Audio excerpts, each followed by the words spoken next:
yung think tank Ibon Foundation.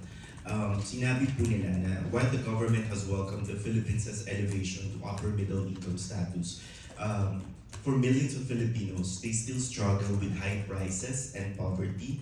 The designation feels disconnected from their daily reality.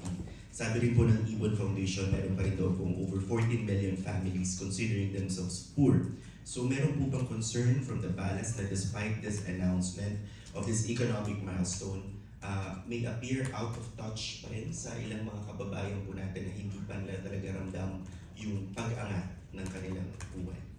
Actually, yung pag-recognize po ng World Bank na narating na po ng Pilipinas ang upper middle income status.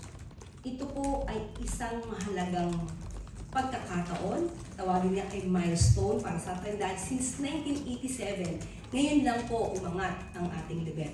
So dapat po natin ipagmalaki ito at ito naman po ay hindi ibig naman sabihin na ang bawat Pilipino ay nasa ganun ng level na hindi na magkakaroon ng financial challenge.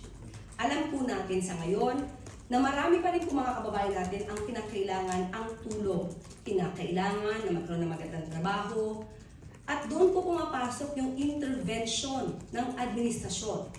Pati po ang mga issue tungkol sa mga kagutuman, nagkakaroon po ng intervention ang gobyerno at nagpapatupad ng kinakailangan natin para ang mga kababayan natin ay maramdaman ang ginhawa sa buhay.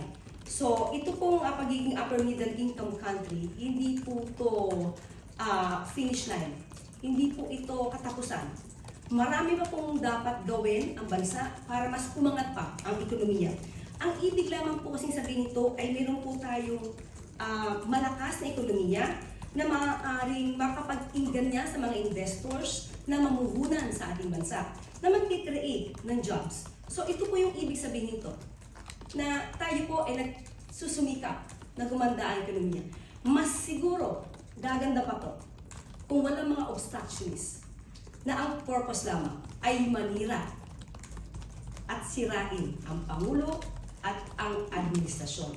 Sana makita nila yung pagsusumikap ng administrasyon na ito upang iangat ang ekonomiya ng bansa. Yung last question na lang po. On July 6, the Senate Impeachment Court has summoned